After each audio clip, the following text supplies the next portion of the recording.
तर विद्यार्थी मित्रांनो, मी नेहमी तुम्हाला सांगत असतो, जेव्हा एखादी स्पर्धा मैदानावर सुरू होते तेव्हा त्या मैदानावरती अनेक स्पर्धक तिथे उपस्थित असतात, परंतु त्या सर्व स्पर्धकांपैकी फक्त आणि फक्त एक पहिला जो येतो तोच तिथे विजयी ठरतो। मग तोच का विजयी होतो याचं कारण काय असतं की तो जो स्पर्धक असतो तो इतरांपेक्षा काहीतरी वेगळं करतो। तसंच आपल्या स्पर्धा परीक्षेत किती मुले स्पर्धा परीक्षेत बसू द्या, परंतु त्यांच्यापैकी काहीतरी वेगळं जो करून दाखवतो ना तोच तिथे विजय असतो। तर विद्यार्थी मित्रांनो, मी एजी पाटील आपल्या सर्वांच्या आपल्या लाडक्या द एके अकॅडमीच्या YouTube चॅनल वरती हृदयाच्या तळापासून स्वागत करीत आहे। तर विद्यार्थी मित्रांनो, आज 30 एप्रिल 2023 ला जो एमपीएससी संयुक्त पूर्व परीक्षा गट ब व गट क चा पेपर इथे झालेला आहे, त्या पेपरचे आज आपण इथे स्पष्टीकरण बघणार आहे। पेपर एवढा हार्ड पण नव्हता पुराव, तर चला वेळ वाया न घालता आपण आपल्या पेपरला सुरुवात करूया। तर सर्वात पहिल्यांदा म्हटलं तर आपण जी एमपीएससी चा हा जो पेपर झालाय, आज जो एमपीएससी चा पेपर झाला बघा, त्या पेपर मध्ये किती विषयावर कोणत्या विषयावर किती प्रश्न तिथे पडले ते आपल्याला माहित पाहिजे। सर्वात महत्त्वाचं म्हटलं तर इतिहास या विषयावरती आपल्याला तिथे 10 क्वेश्चन बघायला भेटले। इतिहासावरती किती क्वेश्चन होते? फक्त 10 क्वेश्चन होते। भूगोलवरती सुद्धा आपल्याला 10 क्वेश्चन बघायला भेटले। अर्थव्यवस्था जे आपलं अर्थशास्त्र आहे त्यावरती 15 क्वेश्चन तिथे बघायला भेटले। त्यानंतरला चालू घडामोडीवरती 15 क्वेश्चन होते। राज्य व्यवस्था, राज्यशास्त्र, राज्य घटना यावरती 15 क्वेश्चन होते आणि बाबा विज्ञान यावरती सुद्धा 15 क्वेश्चन होते। आणि गणित आणि बुद्धिमत्ता, आतापर्यंत गणित आणि बुद्धिमत्तेचे एमपीएससी गट ब आणि गट क ला फक्त 15च क्वेश्चन विचारले जायचे, पण या वर्षी एमपीएससी ने गणित आणि बुद्धिमत्तावरती टोटल 20 क्वेश्चन तिथे विचारलेले आहेत। आणि या 20 प्रश्नांची व्हिडिओ आपण वेगळी बनवणार आहे। ती व्हिडिओ मिळवण्यासाठी आपल्या YouTube चॅनलला सबस्क्राइब करा, व्हिडिओ आवडत असेल लाईक करा, कमेंट करा आणि आपल्या मित्रांपर्यंत पण काय करा, पोहोचवा। चला मग विद्यार्थी मित्रांनो, पहिल्यांदा इतिहास, भूगोल, अर्थशास्त्र, चालू घडामोडी, राज्यव्यवस्था आणि विज्ञान असे क्रमवाईज आपण काय करूया, या आज पेपरचं इथे स्पष्टीकरण बघू या। मग चला वेळ वाया न घालता आपण आपला पहिला क्वेश्चन काय होता तो इथे सुरू करूया। तर लेखाओ, पहिला आपला जो क्वेश्चन होता तो होता इतिहासावरती। काय म्हटलं होतं बघा, टिंबटिंब यांनी स्वदेशी चळवळीचा श्री गणेशाकडून खादीचा पोशाख घालून सन 1877 मध्ये दिल्ली दरबारात हजेरी लावली होती। तर विद्यार्थी मित्रांनो, झालं काय होतं तर आपल्याला माहितीये 1877 मध्ये राणी व्हिक्टोरिया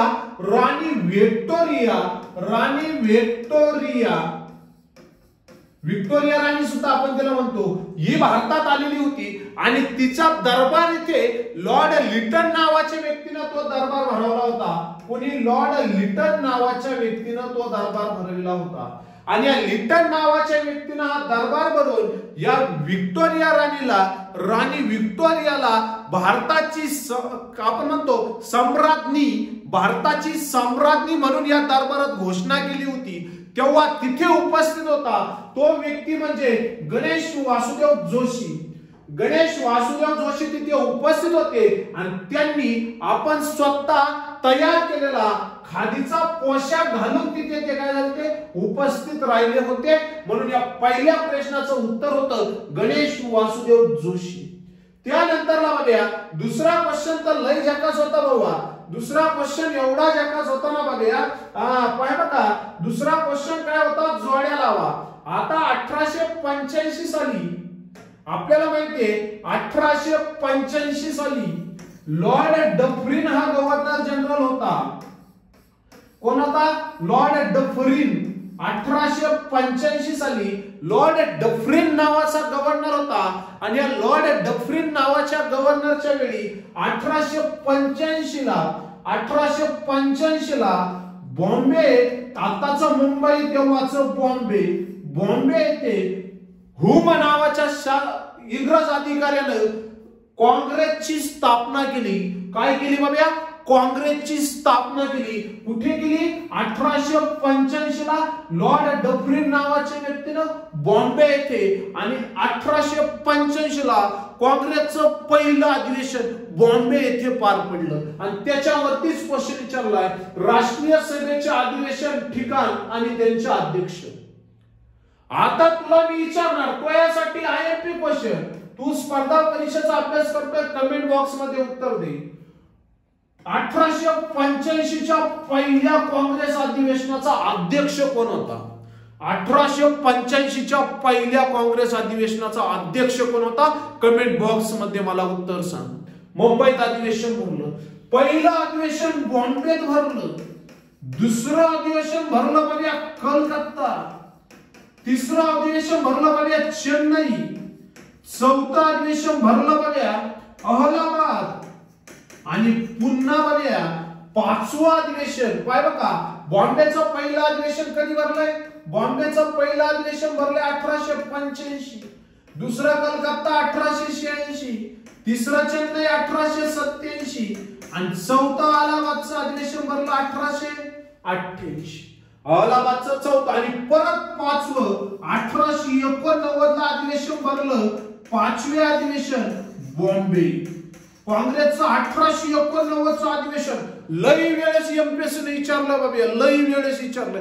18 ला विचारलं, 19 ला विचारलं, आता परत 23 ला विचारलं.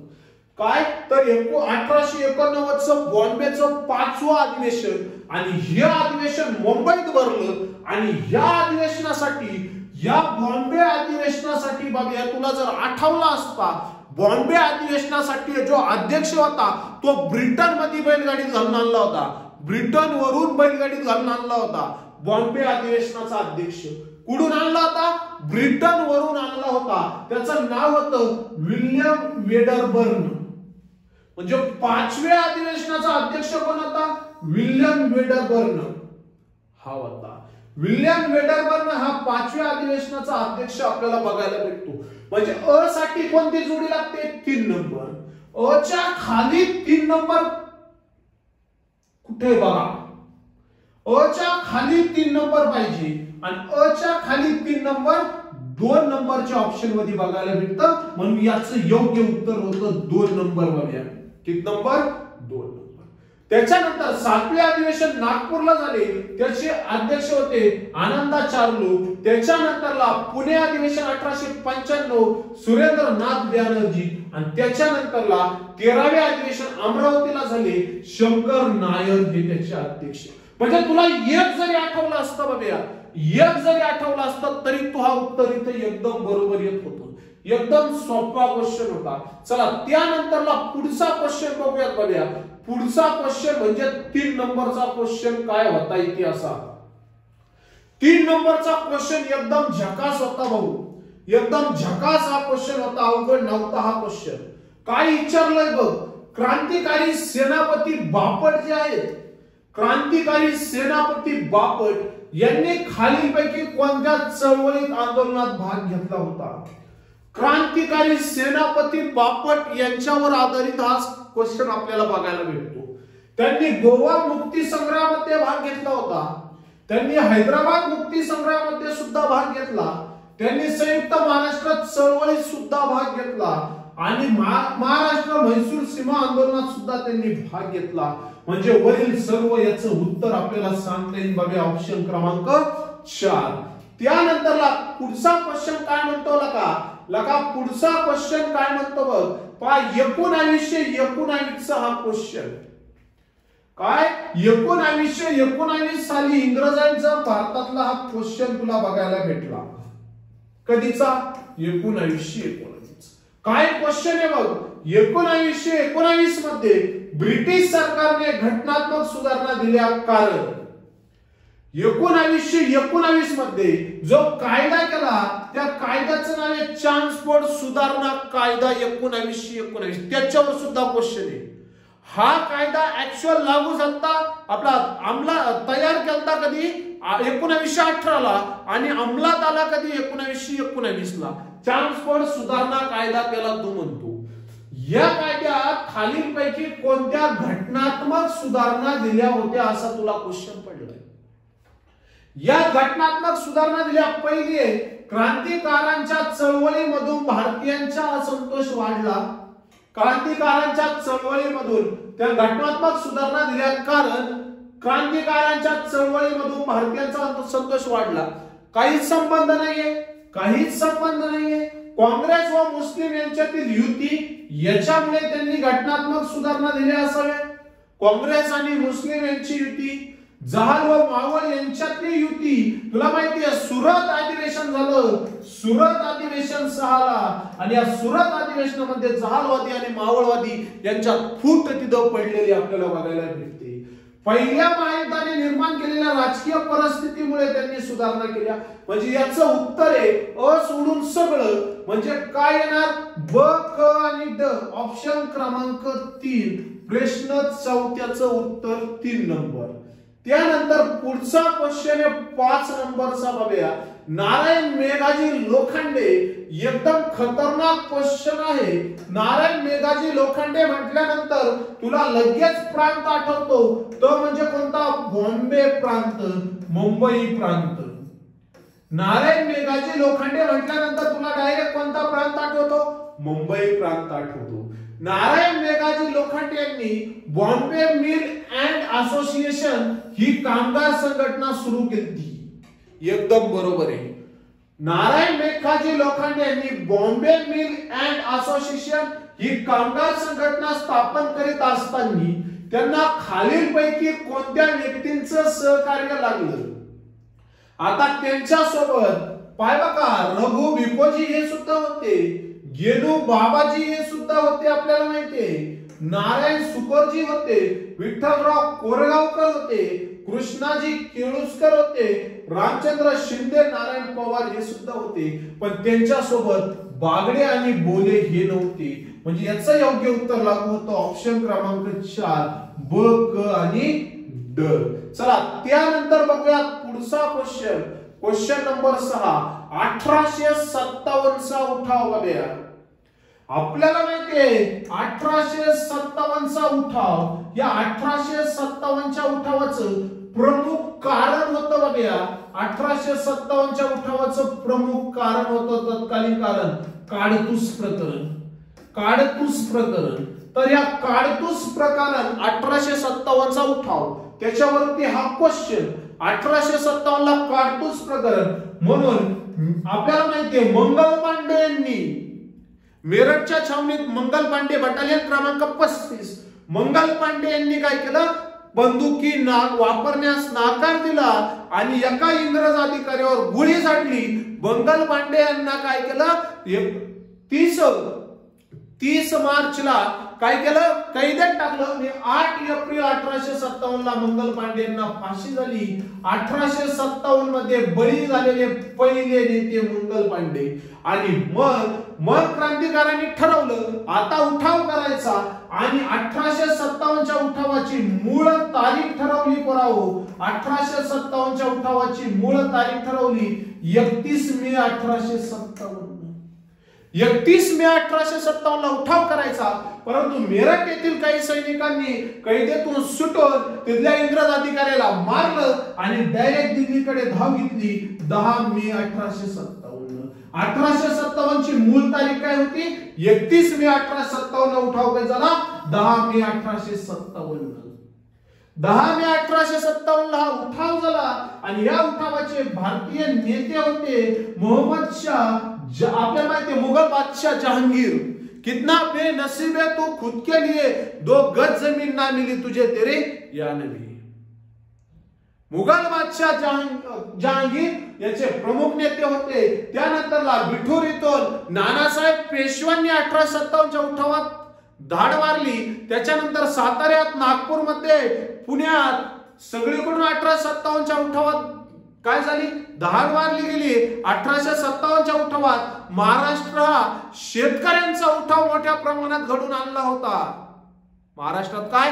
शेतकऱ्यांचा उठाव मोठ्या प्रमाणात घडून आणला होता. 1857 च्या उठावामध्ये झाशीच्या राणीने सुद्धा सहभाग घेतला होता.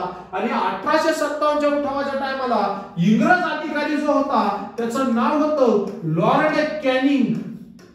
1857च्या उठावात इंग्रज अधिकारी कोण होता? लॉर्ड कॅनिंग नावाचा इंग्रज अधिकारी होता.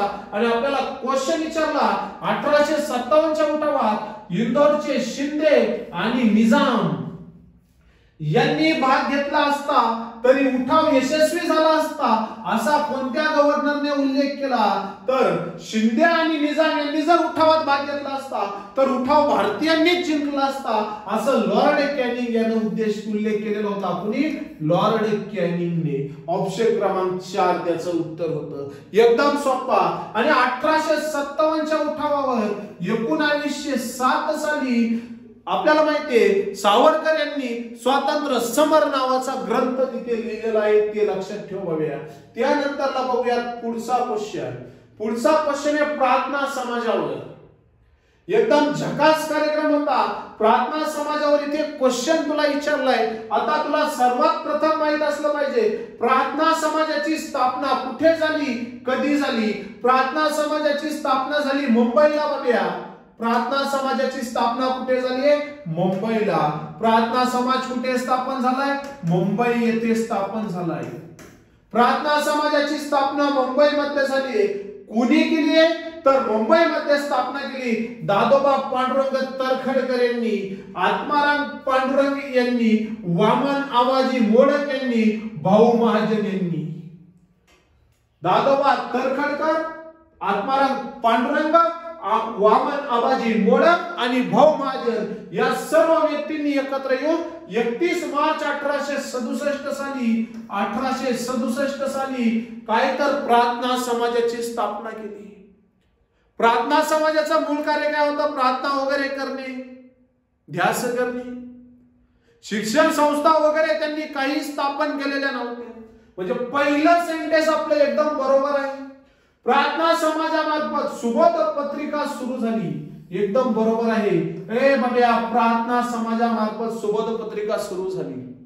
पण प्रार्थना समाजा माध्यमातून नाम जोशी यांनी मजुराची स्थिती सुधारण्यासाठी सोशल सर्व्हिस लीगची स्थापना केली? अजिबात नाही. प्रार्थना समाजाने मुंबई, सोलापूर, कोल्हापूर येथे महाविद्यालय स्थापन केले? अजिबात नाही. मी तुला सांगितलंय शिक्षण नाहीच. म्हणजे याचं योग्य उत्तर आहे अ आणि ब हे दोन विधान सत्य आहे. ऑप्शन क्रमांक 1 अ आणि ब हे दोन विधान काय आहे? सत्य आहे. त्यानंतरला बघूया पुढचा क्वेश्चन. बघूया क्वेश्चन नंबर 8. हिंदू महासभेच्या संदर्भात पुढीलपैकी कोणते विधान बरोबर आहे? हिंदू महासभेच्या संदर्भात पुढीलपैकी कोणते विधान बरोबर आहे असा क्वेश्चन तुला विचारलाय. पहिलं सेंटेन्स दिलंय 9 एप्रिल 1915 रोजी हरिद्वार येथे कासिम बाजारचे महाराज सर महेंद्रचंद नंदा यांनी हिंदू महासभेची स्थापनेची घोषणा केली.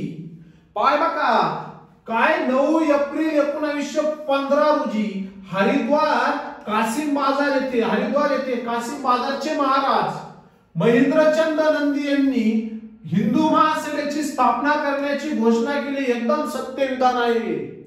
हिंदू महासभेचे अध्यक्ष बाशी मुंजे होते. एकदम सत्य विधान आहे हे पण. डॉक्टर मुंजे, डॉक्टर हेडगेवार, डॉक्टर परांजपे यांनी नागपूरला 11 नोव्हेंबर 1923 रोजी हिंदू महासभेची शाखा सुरू केली. एकदम सत्य विधान आहे. आणि नागपूरला शाखा सुरू झाली हे विधान एकदम सत्य आहे. म्हणजे हेडगावकर आणि परांजपे यांनी नागपूरला शाखा सुरू केली. पण पुण्यात असा याचा काही उल्लेख झालेला नाही. हिंदू महासभेचा उल्लेख पुण्यात नाहीये म्हणून ते विधान चुकीचं होतं. म्हणजे याचं योग्य उत्तर होतं अ, ब आणि क. ऑप्शन क्रमांक 3 आपलं 1 ऑप्शन क्रमांक 1 याचं योग्य उत्तर आहे. चला त्यानंतर बघूया पुढचा क्वेश्चन. 1857च्या उठावाचा क्वेश्चन. आता 1857 मध्ये तुला मी सांगितलंय 1857चा उठावा मोठ्या प्रमाणात झाला आणि त्यांनी काय म्हणला जर शिंद्यांनी आणि निजामाने भाग घेतला असता तर उठाव भारतीय जिंकले असते. तर 1857च्या उठावाच्या वेळी इंग्रज कोणत्या कर्तव्यगर सेनांनी महत्वाची भूमिका बजावली? म्हणजे 1857च्या उठावाच्या वेळी इंग्रजांचे कोण कोण अधिकारी होते? तर नील नावाचा अधिकारी होता. त्याच्यानंतर हॉलॉक नावाचा अधिकारी. आता मी हे डायरेक्ट आपल्या कोर्स मध्ये शिकवलेलं आहे. कोर्स मध्ये डायरेक्ट हॉलॉकने कोणता प्रांत जिंकला, कोलिन क्लार्कने कोणता जिंकला, रॉलेसने कोणता जिंकला हे डायरेक्ट सांगितलेलं आहे तिथे. ऑटम लॉरेन्स बंधू हे पण होते. कॅम्पेबल सर हुम हा होता. विल्यम डिग्गीचा काही संबंध नव्हता. कोलिन क्लार्क होता पण विल्यम डिग्गी नव्हता. कोलिन क्लार्क यांनी आपल्याला माहितीये कैसी लढी हे मर्दानी जाशी वाली राणी असा उल्लेख या कोलिन क्लार्कने केलता. तो होता पण हा विल्यम डिग्गी नव्हता. म्हणून अ प आणि क एवढेच व्यक्ती त्यात आपण धरू शकतो. हा विल्यम डिग्गी नव्हता. जर याच्या जागी दुसरा असता एखादा सर उरो जर असता तर आपण म्हणलं असतं तो होता पण विल्यम डिग्गी नव्हता. कोलिन क्लार्क होता पण विल्यम डिग्गी नव्हता म्हणून ड येणार नाही. फक्त अ ब आणि क. ऑप्शन क्रमांक 3. त्यानंतर बघा पुढचा क्वेश्चन आहे 10 नंबरचा. 1857 मधील शेतकऱ्यांचे उठाव कोणत्या भागात झाले? मी तुला सांगितलंय 1857 ला महाराष्ट्राच्या दख्खन प्रांतात सर्वात जास्त शेतकऱ्यांनी उठाव केला. शेतकऱ्यांनी उठाव केला पण शेतकऱ्यांनी सावकार जे होते ना त्या सावकारांच्या घरावर धाडी घातल्या. इंग्रज अधिकाऱ्यांच्या घरावर धाडी घातल्या आणि ते जे कर्जाऊ जे डॉक्युमेंट होते ते सगळे जळवून टाकले पण कोणाला मारलं नव्हतं बघा. तर असा शेतकऱ्यांचा उठाव महाराष्ट्राच्या प्रांतात जास्त झालता. भीमडीला होता, शिरूर, पारनेर नगर म्हणजे अ बरोबर आहे इथे झालेला होता. त्यानंतरला श्रीगोंदा, कर्जत, सोलापूर, रत्नागिरी इथे सुद्धा झालता. त्यानंतरला बघा इंदापूर, हवेली, बालगान आणि सातारा इथे पण झालता. म्हणजे याचे योग्य उत्तर आहे ऑप्शन क्रमांक 3. ऑप्शन क्रमांक 3. त्यानंतर बघूया आता इतिहासाचे 10 क्वेश्चन संपले. मी जर पेपरला असतो तर 10च्या 10 मार्क इतिहासात आले असते. इतिहास का एवढा अवघड इथं नव्हता. 1 ते 10 पर्यंत इतिहासाचे क्वेश्चन तुला इथं विचारलेले होते बघा. आता 11 ते 20 तुला क्वेश्चन विचारले ते म्हणजे भूगोलचे आणि भूगोलचे सर्व क्वेश्चन आपल्या रेकॉर्डेड लेक्चर मधले होते बघा. भूगोलचे सर्व क्वेश्चन रेकॉर्डेड क्लास मधले होते सर्व क्वेश्चन. चला औष्णिक वीज निर्मिती केंद्र आणि जिल्हा असा पहिला हा क्वेश्चन होता. तुला माहितीये कोराडी हा औष्णिक वीज निर्मिती केंद्र सर्वात मोठा वीज निर्मिती केंद्र असून तो नागपूर मध्ये आहे. म्हणजे अ च काय आहे एकाच 2 म्हणजे याच्या खाली काय असलं पाहिजे 2 म्हणजे पहिला आणि दुसरा ऑप्शन रिजेक्ट झाला. राहिले तिसरा आणि चौथा याच्यातलंच उत्तर.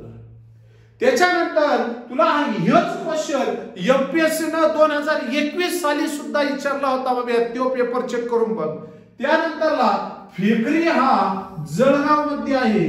फेकरी कुठं आहे? जळगाव मध्ये. म्हणजे 4 च किती पाहिजे 3, 1 च 2 आणि 4 च 3 पाहिजे. म्हणजे योग्य उत्तर आहे आपलं ऑप्शन क्रमांक 4. ऑप्शन क्रमांक 4. कोराडी कुठे आहे? नागपूर. फेकरी कुठे आहे? जळगाव. पारस कुठे आहे? पारस अकोला. पारस कुठे आहे? अकोला. आणि उरण कुठे आहे? ठाण्यात. हे शिकवलेला पाठ होता बाबा शिकवलेला क्लास मध्ये. ओके ऑनलाईन रेकॉर्डेड बॅचला शिकवेल कार्यक्रम होता हा. त्याच्यानंतर रायलसीमा पठाराचे स्थान टिंबटिंब येथे आहे. रायलसीमा पठाराचे स्थान कुठे आहे असा क्वेश्चन आपल्याला विचारला. आता जो दख्खनचा पठार आहे जो दख्खनचा आहे बघूया. पाय बघा तुला लय महत्वाचा पॉइंट सांगलोय मी. एवढा बघूया हा जो द्वीपकल्पीय पठार तू म्हणतो ना द्वीपकल्पीय पठाराचा हा भाग. या द्वीपकल्पीय पठारामध्ये दिसतंय ना व्यवस्थित बघूया. ओके काय अडचण नाही. 1 तास होऊ दे नाही तर 1.5 तास फक्त जीके. आता पुढच्या लेक्चरला अख्खं गणित. व्हिडिओ आवडत असेल लाईक करा, कमेंट करा, शेअर करा बघूया. आणि बघूया बारीक बारीक लक्ष द्या. कार्यक्रम सोपा आहे. द्वीपकल्पीय पठारी प्रदेशाचा कार्यक्रम बघ. हा द्वीपकल्पीय पठारी प्रदेश. या द्वीपकल्पीय पठारी प्रदेशामध्ये रायलसीमा पठाराचे स्थान कुठे ते लक्षात घे. एवढा बघूया इथं आपला महाराष्ट्राचा दख्खनचा पठार.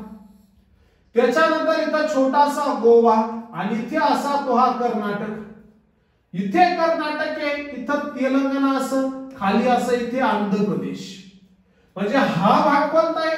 कर्नाटकचा भाग आहे आणि हा भाग कोणता आहे? आंध्र प्रदेशाचा भाग आहे. पाय बघा इथं कर्नाटक इथं आंध्र प्रदेश आहे आणि या कर्नाटक आणि आंध्र प्रदेशामध्ये जो पठार आहे ना कर्नाटक आणि आंध्र प्रदेशाचा जो मधला हा पठार आहे ना बघूया कर्नाटक आणि आंध्र प्रदेशाचा मधला हा जो पठार आहे ना, या पठाराचं नाव आहे रायलसीमा पठार. काय नाव याचं? रायलसीमा पठार. एक मिनिट, पेन थोडा जाड ओपन जाऊ. रायलसीमा पठार म्हणजे पुढे येतो रायलसीमा पठार. कर्नाटक आणि महाराष्ट्र आपलं काय आंध्र प्रदेश या दोन सीमांच्या दरम्यान हा रायलसीमा पठार आहे. कर्नाटक आणि आंध्र प्रदेश यांच्या दरम्यान रायलसीमा पठार आहे. मग कर्नाटकचा हा भाग कोणता आहे? पूर्वेकडचा. आणि कर्नाटकचा हा भाग कोणता आहे? पश्चिमेकडचा. हा भाग आहे दक्षिणेकडचा आणि हा भाग कोणता आहे? उत्तरेकडचा. मग पाहिलं का, आंध्र प्रदेश कर्नाटकच्या कोणत्या दिशेला आहे? पूर्व दिशेला आहे. आंध्र प्रदेश कर्नाटकच्या पूर्व दिशेला आहे. म्हणजे रायलसीमा हा भाग कर्नाटकच्या पूर्वेला आणि आंध्र प्रदेशाच्या पश्चिमेला आहे. कर्नाटकाच्या पूर्वेला आणि आंध्र प्रदेशाच्या पश्चिमेला आहे. त्यानंतरला चॅम्पियन आणि सेट यांच्या वर्गीकरणानुसार महाराष्ट्र राज्यात जंगलांचे किती प्रमुख प्रकार आहेत? चॅम्पियन आणि सेट यांच्या वर्गीकरणानुसार महाराष्ट्र राज्यात जंगलांचे किती प्रमुख प्रकार आहेत? एकदम झकास क्वेश्चन होता. आता चॅम्पियन आणि सेट यानुसार भारत देशात एकूण 5 प्रकार आहे. भारत देशात किती? एकूण 5. भारत देशाचे वर्गीकरण किती याचे? 5 याचे. पण महाराष्ट्र राज्याचे जर विचार केला, संपूर्ण भारताचा विचार केला तर 5. फक्त महाराष्ट्र राज्याचा मर्यादित विचार केला, महाराष्ट्र राज्यात मर्यादित विचार केला तर 6 आहे. आणि जर महाराष्ट्राचे चॅम्पियन आणि सेट यांच्या वर्गीकरणानुसार उपप्रकार विचारले असते तर उपप्रकार 17 आले असते. उपप्रकार किती आले असते? 17.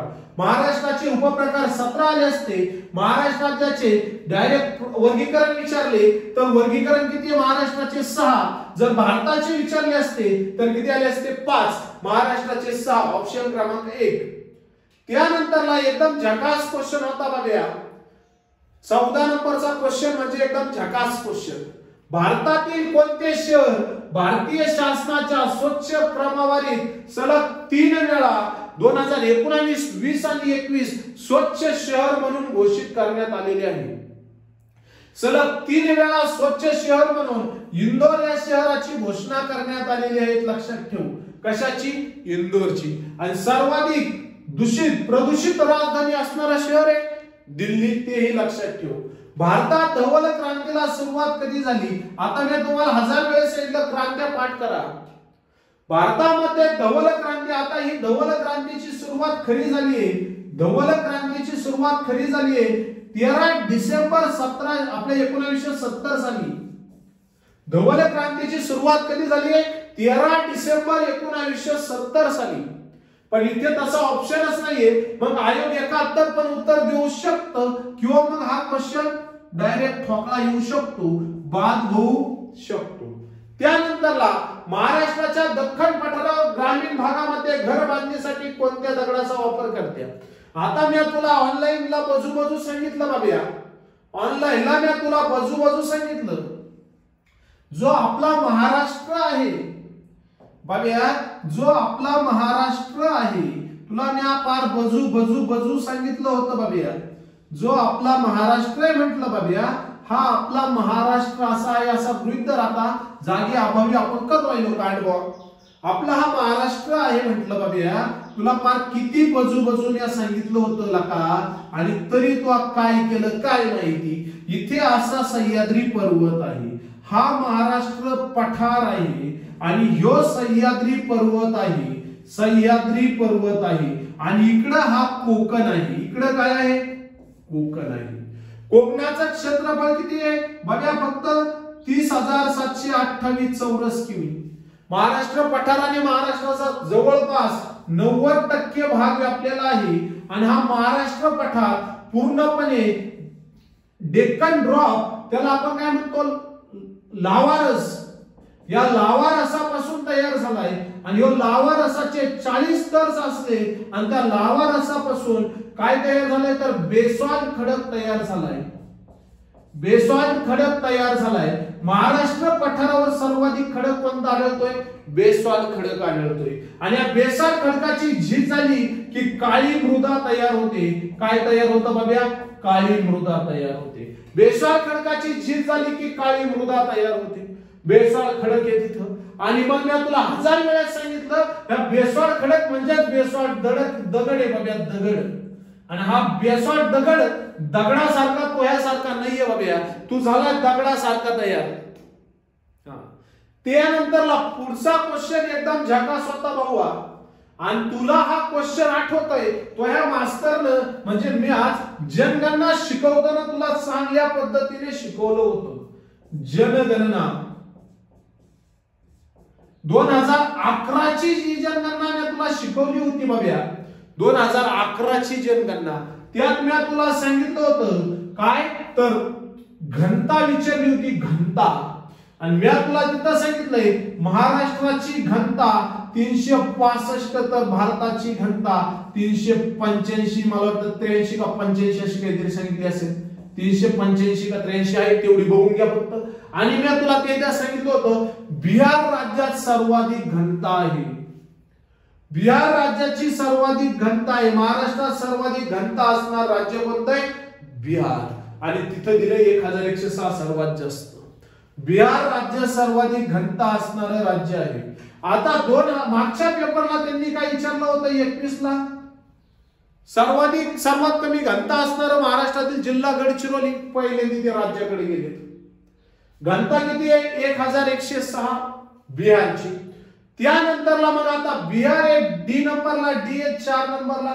मग एक तर हे राहील किंवा हे राहील 3 नंबरचं येणार.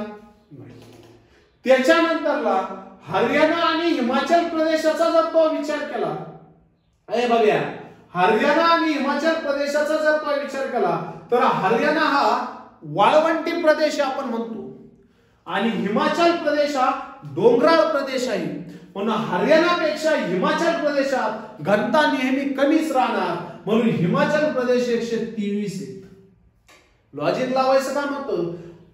हिमाचल प्रदेश किती आला? 123. म्हणजे बी चा किती आहे?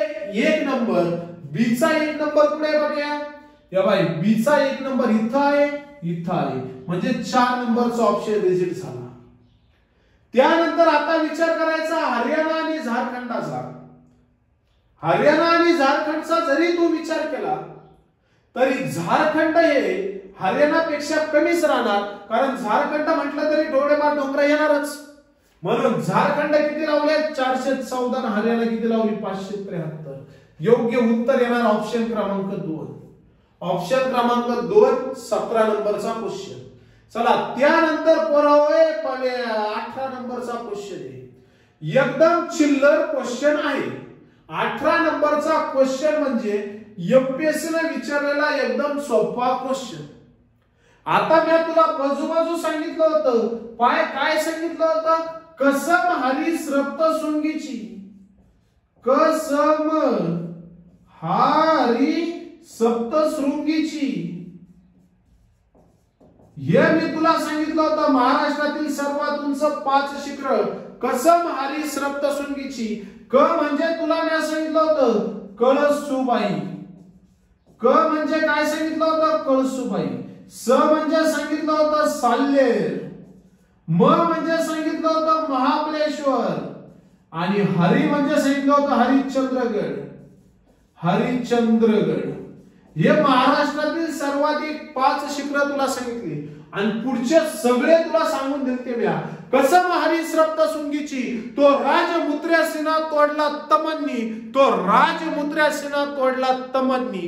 तो राजमुद्र्यासीना. मग पाय 1 नंबर काय विचारलंय? सर्वात मोठा शिखर कोणता आहे? कळसुबाई 1646 मीटर, अहमदनगर जिल्हा. आता इथे कळसुबाईचा काही उल्लेख नव्हता. इथे दिलंय काय? साल्हेर. आता मी तुला बजू सांगितलं. साल्हेर हा महाराष्ट्रातील सर्वात उंच काय आहे? किल्ला आहे. साल्हेर हा महाराष्ट्रातील सर्वात उंच किल्ला आहे आणि तो नाशिक जिल्ह्यात आहे. शिखर म्हटलं तर 2 नंबरला आहे आणि किल्ला म्हटलं तर 1 नंबरला आहे. साल्हेर महाराष्ट्रातील सर्वात उंच किल्ला आहे. तो नाशिक मध्ये आहे आणि त्याची उंची 1567 मीटर आहे.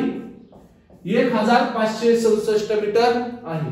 मग बघ साल्हेर 1567 म्हणजे 4 नंबरचं 1. 4 नंबरचं 1 ऑप्शन मध्ये कुठं दिसतंय? 4 नंबरचं 1 पहिल्याच ठिकाणी दिसतंय. 4 नंबरचं 1 म्हणून याचं उत्तर काय आलं? 1 नंबर. ऑप्शन क्रमांक 1 नंबर. एवढा सोपा क्वेश्चन दिलता. मग काय मांगी तुंगी जे शिखर आहे ते काय 1100 मीटर आहेत. मांगी तुंगी किती आहे? 1100 मीटर. त्र्यंबकेश्वर 1304 किती वेळेस तुला समजू सांगितलं मी. आणि सप्तशृंगी 1416 पाय.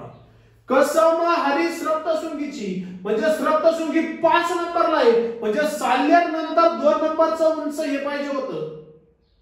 साल्हेर नंतर 2 नंबरला उंच कोण पाहिजे होतं? सप्तशृंगी पाहिजे होतं. आहे का नाही? सर्वात उंच काय होतं? साल्हेर होतं. आणि 2 नंबरचं सर्वात उंच काय होतं? सप्तशृंगी होतं. काय सोपा क्वेश्चन होता बघा. तरी तू काय केलं तुलाच ठाऊक. चाल पुढे. काही अडचण असेल तर महा मोबाईल नंबर घे बाबा. ते तर तुला पाहिजेच. आणि आपण पण आपले ऑनलाईन रेकॉर्डेड क्लासेस बाबा पाडतो. पोलीस भरती, वन विभाग, सरळ सेवा, तलाठी भरती, राज्य सेवा, PSI, STI, ESO कोणताही म्हण देणार तुला मी. 937070 हा आपला मोबाईल नंबर घे बाबा. 9370706679. अजून एक घे 9067051404.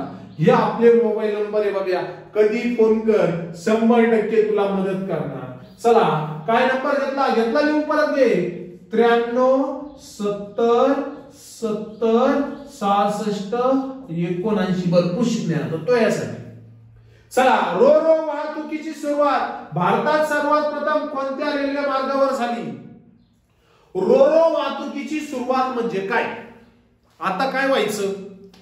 डोंगर दऱ्या भागामध्ये एक कंटिन्युअर विंटिनियर काय जात नव्हती. मग एक कंटिन्युअर धरायचे तसे रेल्वे घालायचे.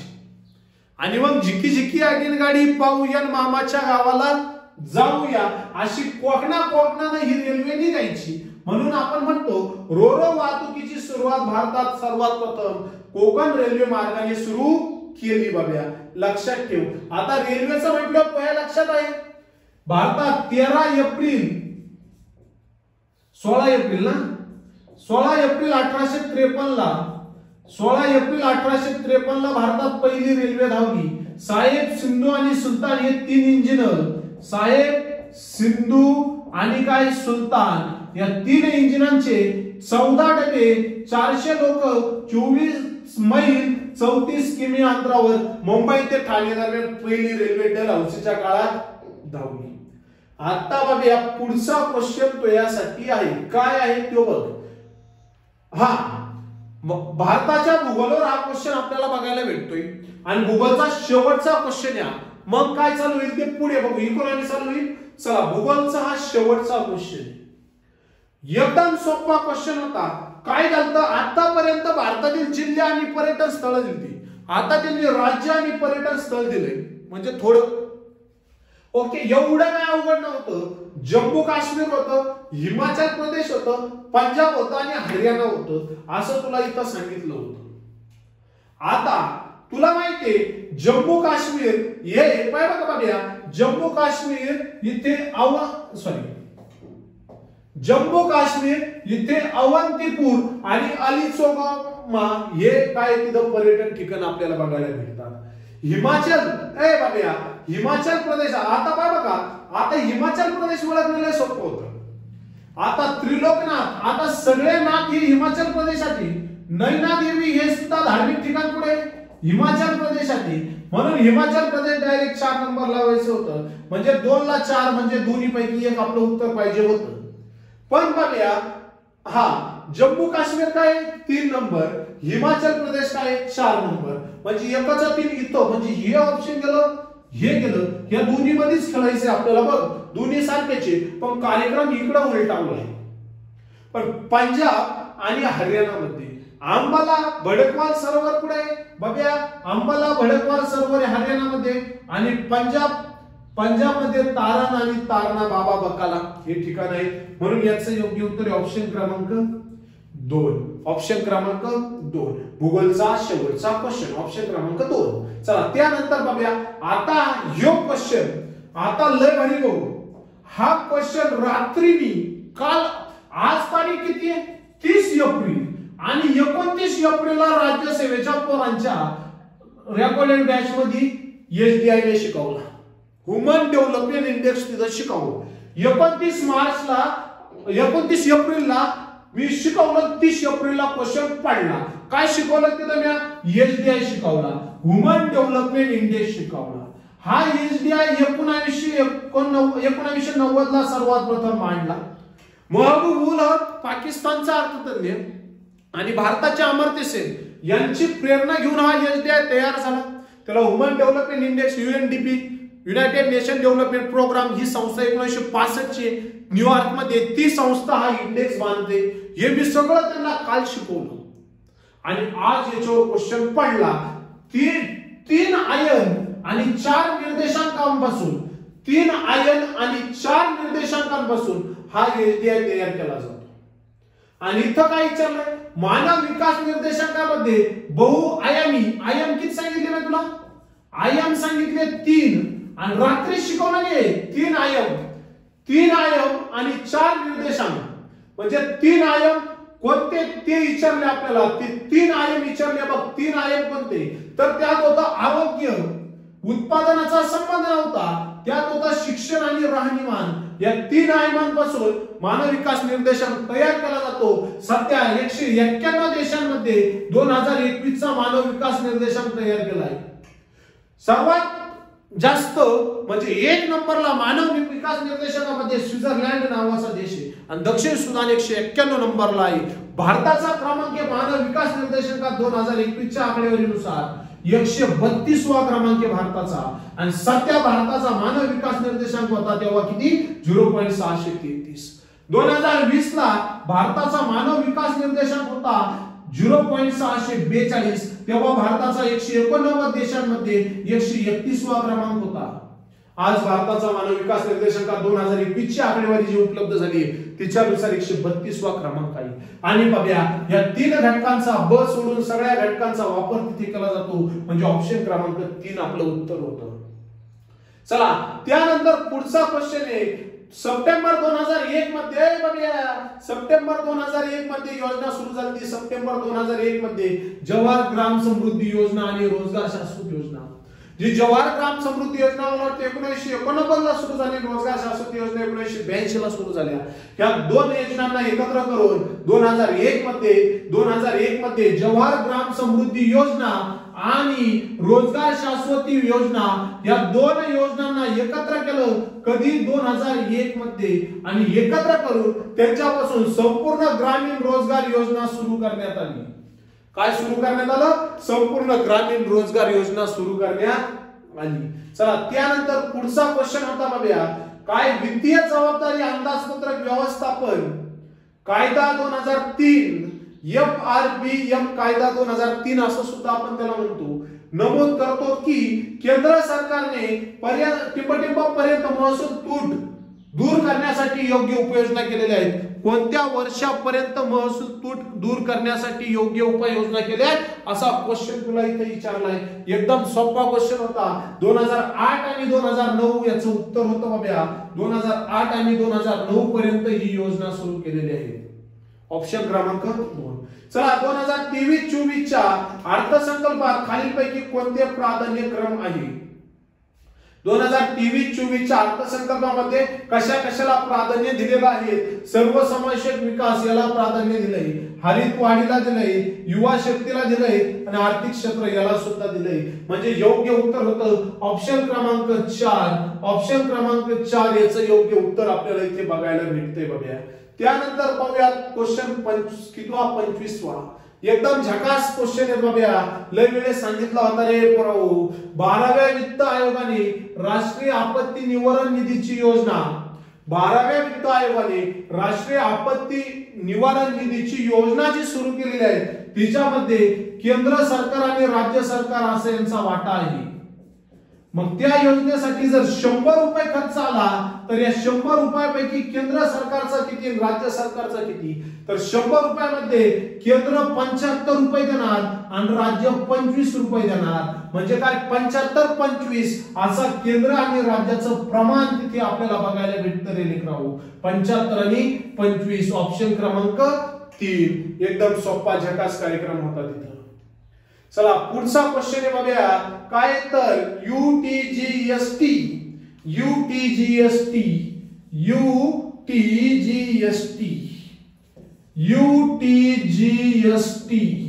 आणि IGST आता गुड्स अँड सर्व्हिस टॅक्स याच्यावरती हा क्वेश्चन आहे.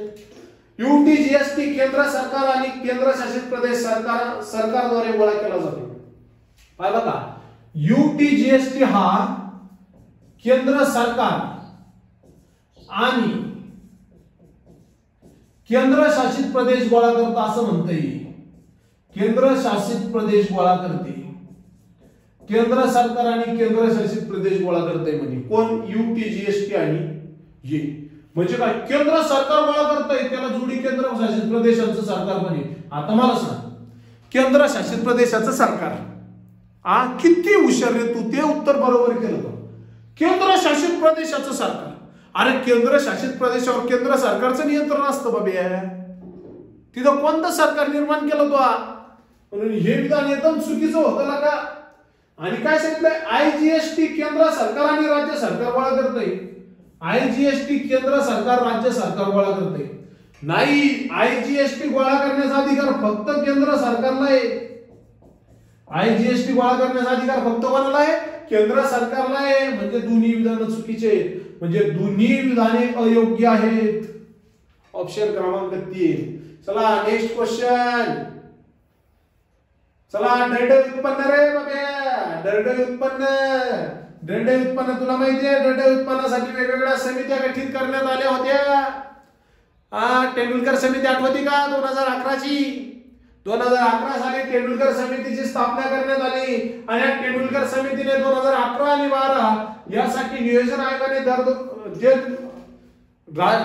दरडोई रेषाखालील जे लोक आहेत त्यांचा निकष मांडला होता. तेंडुलकर समितीनं दरडोई उत्पन्न प्रतिमाह ग्रामीण भागासाठी 816 रुपये ते म्हणजे एकदम बरोबर आहे. आणि शहरी भागासाठी तेंडुलकर समितीचा आकडेवारी रे पाय किरण देसले सरांच्या पुस्तकात आहे तसेच आहेत. 816 शहरी भागासाठी, ग्रामीण भागासाठी 1000 म्हणजे पहिलं एकदम बरोबर आहे बाबा. याला उलट पालट केलं रे, ग्रामीण भागासाठी 47 आणि शहरीसाठी 32 केलं. नाही रे बाबा, शहरीसाठी जास्त आहे रे, दुसरं चुकीचं आहे. म्हणजे काय तुला विचारलंय निश्चित केलेले आहे म्हणजे पहिलेच बरोबर आहे, म्हणजे बाकीचे सगळे काय आहेत चूक आहेत. योग्य काय 1 नंबर. चला त्यानंतर बघूया पुढे काय दाखवलंय बघा. विशेष प्रदेश विकास कार्यक्रम यासाठी तयार करण्यात आला आहे. विशेष प्रदेश विकास कार्यक्रम कशासाठी तयार करण्यात आला आहे. दारिद्र्य निर्मूलन व रोजगारात वाढ अजिबात नाही. विशेष प्रदेश कार्यक्रम हा दारिद्र्य निर्मूलनासाठी नाही, डोंगराळ व आदिवासी भागाच्या विकासासाठी, दुष्काळग्रस्त भागाच्या विकासासाठी तयार करण्यात आला आहे. ग्रामीण भागात अजिबात नाही. म्हणजे अ आणि ब सोडून सगळे ब आणि क याचं उत्तर आहे ऑप्शन क्रमांक 3. तर बरोबर इथे काय सांगितलंय सार्वजनिक व्यय आणि सार्वजनिक कर्ज हे एकदम सत्य आहे. सार्वजनिक व्यय आणि सार्वजनिक कर्ज एकदम सत्य आहे. त्यानंतर लोकशाही आणि संघराज्यात्मक रचना एकदम चुकीचं आहे. कर रोपण आणि अंदाजपत्रक हेही सही आहे. म्हणजे ऑप्शन क्रमांक 4 आपल्याला इथे उत्तर बघायला भेटतं. चला त्यानंतर पुढचा क्वेश्चन आहे उज्ज्वल डिस्कॉम ऍश्युरन्स योजना कुणी सुरू केलेली आहे. एकदम झकास क्वेश्चन आहे. आता अशा योजना सुरू करण्याचं काम कोणाचं तुला 100% माहिती. अशा योजना कोण सुरू केलं, थोडं झूम केलं म्हणजे तुला व्यवस्थित दिसत. उज्ज्वल डिस्कॉम ऍश्युरन्स योजना कुणी सुरू केली, तर केंद्र सरकारने ही योजना सुरू केली 2015 साली. ओके, तेवढं साल लक्षात ठेवा. कुणी केंद्र सरकारने. त्यानंतर लावूया ऑगस्ट आता चालू झाले करंट का नाही याची इकॉनॉमीची. ओके, इकॉनॉमीचे 15 क्वेश्चन आहेत म्हणजे 35 पर्यंत. ऑगस्ट 1991 मध्ये भारतातील कर सुधारणा शिफारसीसाठी खालीलपैकी कोणती समिती स्थापन केली? आता आपल्याला माहिती आहे 1991 साली नरसिंह रावचं सरकार होतं आणि त्यांनी उखाजा धोरण लागू केलं. एलपीजी आपण त्याला म्हणतो, एलपीजी लिबरलायझेशन, प्रायव्हेटायझेशन आणि ग्लोबलायझेशन या धोरणामध्ये. आणि तिथे जी समिती स्थापन केली तिचं नाव होतं चलैया समिती. त्यामुळे योग्य उत्तर ऑप्शन क्रमांक 1. त्यानंतर हा क्वेश्चन नाही जकास होता बघूया. 2011-12 मध्ये एकूण श्रमशक्तीमध्ये स्वयंरोजगार निर्मिती, रोजगार आणि प्रशासक रोजगार काय हिस्सा होता? स्वयंरोजगार, नियमित रोजगार आणि प्रशासकीय रोजगार यांचा हिस्सा काय होता? आता आपल्याला आठवतंय 2011 आणि 12 मध्ये स्वयंरोजगाराचा वाटा होता 51 ते 54%. स्वयंरोजगार किती होता? 51 ते 54%. म्हणजे 51 पासून 54 पर्यंत पाहिजे. म्हणजे इथं काय दिलंय? स्वयंरोजगार 52%. मग हे ऑप्शन ते देऊ शकतात. ऑप्शन क्रमांक 1. त्यानंतर पुढे क्वेश्चन आहे बघूया. Question number 53. खाद्य तेलांवर राष्ट्रीय मिशन तेल माप टिंबटिंबामध्ये सुरू केलं. हा झकास क्वेश्चन दिला ना भाऊ, एकदम भारी क्वेश्चन दिलाय. ऑप्शन तर त्याच्यावर भारी दिले. आता तुला ऑगस्ट आठवत आहे पण सालच आठवना. तुला ऑगस्ट आठवत, साल आठवना. करू तर काय करू? तर खाद्य तेलांवर राष्ट्रीय मिशन तेल पाम हे ऑगस्ट 2021 मध्ये सुरू केलंय. तो डायरेक्ट 20 मारून तू डायरेक्ट तुका मारून पुढे आला असता ऑगस्ट 21 मध्ये. पुढचा 34 नंबरचा क्वेश्चन काय? पीक विधिकरण 2013 आणि 14 पीक विधिकरण कार्यक्रम 2013 आणि 14 पासून टिंबटिंबाची उपयोजना म्हणून राबविण्यात आलेला आहे. आता सर्वात महत्त्वाचं म्हणजे हा 2013 पासून राबविण्यात आलाय. म्हणजे 2023 मध्ये याला 10 वर्षे पूर्ण झाली. आणि एमपीएससी काय करते? ज्या गोष्टीला 10 वर्ष, 20 वर्ष, 30 वर्ष, 40, 50, 75, 100, 150, 200 असे वर्ष कंप्लीट होते त्याच्यावर जास्त क्वेश्चन विचारते. मग बघ याचं योग्य उत्तर होतं राष्ट्रीय कृषी विकास योजना. आता पीक म्हटल्यावर कशावर आधारित असणार? कृषीवरच आधारित असणार. त्याच्यामुळे एकदम सोपा क्वेश्चन होता, अवघड नव्हता. चला त्यानंतरला अर्थशास्त्राचा शेवटचा क्वेश्चन 2021-22 दरम्यान 2021-22 दरम्यान M3 मध्ये समाविष्ट असणारे घटक कोणते? आता M3, M1, M2, M3 त्या डायग्राम आपल्याला माहिती आहे. किरण देसले सरांच्या पुस्तकातले असे डायग्राम आहेत. अशा पद्धतीने ते काय मी जास्त सांगत बसत नाही. तर चला, तर याचं काय सांगितलंय? तर यामध्ये समावेश होता बँकेतील मुदतवाढ आणि बँकेतील मागणी ठेवी. म्हणजे M3 पूर्णपणे कशावर आधारित आहे? तुम्हाला मी सांगितलं होतं M3 पूर्णपणे बँकेवर आधारित आहे. म्हणून ऑप्शन क्रमांक 2 याचं काय होतं? उत्तर होतं. चला त्यानंतरला पुढचा विषय बघूया चालू घडामोडी. चालू घडामोडीवरती आता क्वेश्चन आपल्याला बघायला भेटतात. ओके, चालू घडामोडीवरती आपल्याला काय क्वेश्चन बघायला भेटतात बघा. चालू घडामोडीवरचा पहिला क्वेश्चन आपल्या पुढे युद्ध काळात गाजविलेल्या असामान्य शौर्याबद्दल 2021 मध्ये युद्ध काळात गाजविलेल्या असामान्य शौर्याबद्दल 2021 मध्ये अशोक चक्र 2021 मध्ये अशोक चक्र हा सन्मान खालीलपैकी कुणाला देण्यात आला? कधीचा? 2021 चा.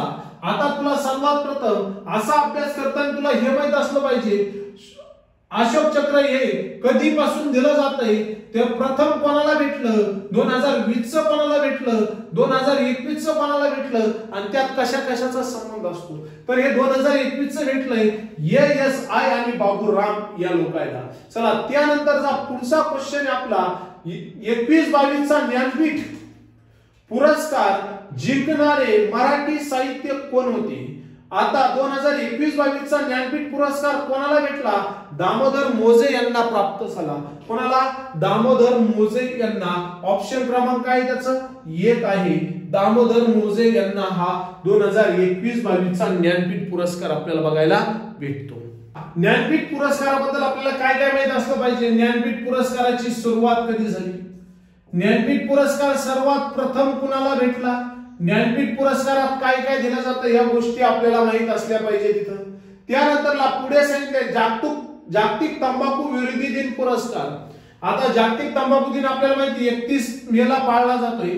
जागतिक तंबाखू विरोधी दिन पुरस्कार हा 2022 साठीचा जागतिक आरोग्य संघटनेने कोणत्या राज्याला दिलेला आहे किंवा कोणत्या राज्याची निवड केलेली आहे, तर तिथं योग्य उत्तर होतं झारखंड या राज्याची निवड केलेली आहे। 2022 साठीचा जागतिक आरोग्य संघटनेने तंबाखू विरोधी दिन पुरस्कार झारखंड राज्याला तिथे घोषित केलेला आहे। त्यानंतरला अल मोहम्मद अल हिंद ही पहिली नौदल सराव अल मोहम्मद आणि अल हिंद ह्यो नौदल सराव पहिला नौदल सराव कोणत्या देशांमध्ये पार पडला? अल मोहम्मद आणि अल हिंद। आता नौदल जे आर्मी, नेव्ही, एअरफोर्स यांचे जे सराव होते ना बघा, हे सराव तुमचे तोंडपाठ असले पाहिजे, त्याच्यावर एक क्वेश्चन नेहमी असतोच। तर अल मोहम्मद अल हिंद हा सराव झाला भारत आणि सौदी अरेबिया यांच्यामध्ये। भारत आणि सौदी अरेबिया यांच्यामध्ये हा सराव पार पडलेला आपल्याला बघायला मिळतो। त्यानंतरला पुढचा क्वेश्चन आहे, काय क्वेश्चन आहे तर बघा, 21 ग्रँड स्लॅम जेतेपदे 21 ग्रँड स्लॅम जेतेपदे जिंकणारे पहिले पुरुष टेनिस स्टार कोण आहेत? तर राफेल नदाल हे याचं योग्य उत्तर होतं राफेल नदाल, ऑप्शन क्रमांक 2 काय राफेल नदाल। त्यानंतरला कोणत्या तंत्रज्ञान प्लॅटफॉर्मने जागरूक ट्विटर मोहीम सुरू केलेली आहे? ट्विटर टू ट्विटर अशी म्हणतो, काय सेंटेन्स तो ऐकला असेल आणि हे विसरणं तो म्हणजे अवघड कार्यक्रम आहे। जागरूक ट्विटर टू ट्विटर असं त्याचं उत्तर होतं ऑप्शन क्रमांक 3। मग यांचे जनक कोण, संस्थापक वगैरे आपल्याला माहित असले पाहिजे। त्यानंतरला पुढचा क्वेश्चन आहे, भारतातील पहिल्या सोन्याच्या एटीएम चे उद्घाटन कोणत्या शहरात झाले? बघूया, तुला फक्त पैशाचंच एटीएम माहितीये, पण लका तुला हे माहित नाही ज्या एटीएम मधून सोन्याचं नाणं निघतं त्याला सोन्याचं एटीएम म्हणतात। आणि सोन्याचं एटीएमचं उद्घाटन हैदराबाद मध्ये झालं। कुठे झालं? हैदराबाद मध्ये झालं। बघूया, खालीलपैकी कोणाला राजीव गांधी खेलरत्न 2020 चा पुरस्कार सन्मानित करण्यात आलं? करंट अफेअर्स, करंटचे जवळपास 15 क्वेश्चन होते आणि या 15 क्वेश्चन पैकी 7 ते 8 क्वेश्चन हे 2000 आपले कोविडच्या काळातले होते। कोणत्या काळातले होते? कोविडच्या काळातले होते। तर 2020 चा हा राजीव गांधी खेलरत्न पुरस्कार आता सचिन तेंडुलकरला अजिबात नाही, कारण ते रिटायर, धोनींना पण नाही। रोहित शर्मा का विराट कोहली? रोहित शर्मा की विराट कोहली? ओके, तर आपल्याला माहितीये रोहित शर्मा यांना हा पुरस्कार काय झालाय देण्यात आलेला आहे, 2020 चा राजीव गांधी खेलरत्न पुरस्कार। तर पुढचा 2020 चाच क्वेश्चन आहे, 2020 मधील लॉकडाऊन दरम्यान, बघूया 2020 मधील लॉकडाऊन दरम्यान कृषी शेतकरी कल्याण मंत्रालयाने कृषी उत्पादनाच्या सुलभ वाहतुकीसाठी टिंब हे मोबाईल ऍप्लिकेशन सुरू केले होते। तर किसान रथ नावाचे मोबाईल ऍप्लिकेशन सुरू केले, तुझ्या लक्षात असेल। त्यानंतरला पद्मभूषण पुरस्कार सन्मानित झालेल्या प्रभा आत्रे। आता तुला जर प्रभा आत्रे या कोणत्या क्षेत्राशी संबंधित होत्या हे जर माहित नसेल तर बाबा तुला लय अभ्यास करावा लागेल। लेकरा, कोणत्या क्षेत्राशी संबंधित होत्या? संगीत या क्षेत्राशी संबंधित होत्या। क्वेश्चन आहे, 2022 मध्ये आयोजित अखिल भारतीय राजभाषा परिषदेचा यजमान कोण होतं? आता तुला माहिती आहे 2022 च्या अखिल भारतीय राजभाषा परिषद ही महाराष्ट्रात तर झालेली नव्हती, मग सुरत की अहमदाबाद? सुरतला झाली होती। विडोसने 21व्या शतकातील भारताचा सर्वात मौल्यवान कसोटी खेळाडू म्हणून कोणाची निवड केली आहे? रवींद्र जडेजा यांची निवड केली आहे। माझ्यापेक्षा तुला तिथं जास्त नॉलेज आहे क्रिकेटमध्ये। त्यानंतरला पुढला घटक सांगायचा म्हटलं तर कोणती संस्था annual status of education report प्रसिद्ध करते? प्रथमा ही संस्था काय करते? हा रिपोर्ट दरवर्षी प्रकाशित करते, ते तुला माहित आहे। चला तर पुढचा क्वेश्चन काय, कोणत्या संस्थेने आण्विक सुरक्षेवर, बघा काय क्वेश्चन आहे, कोणत्या संस्थेने आण्विक सुरक्षेवर उच्चस्तरीय क्यू मॉस्को संवाद स्थापन केलाय? IAEA या संस्थेने कोविड-19 महामारीचा पहिला रुग्ण भारतात कुठे आढळला? तर आपल्याला माहितीये कोविड-19 हे 2020 मध्ये आलं होतं आणि 2020 मध्ये आलं होतं, पण गोव्यात तर अजिबात नाही, 2019 चा तर संबंधच नाही आणि केरळमध्ये ना पहिलं रुग्ण आपल्याला तिथे बघायला भेटलं. आता चला त्यानंतर पुढचा क्वेश्चन आहे बघा. आता हे झालं, आता पॉलिटी सुरू झालं, भारताची राज्यघटना सुरू झाली बघा. राज्यघटना अवघड नव्हती बघा.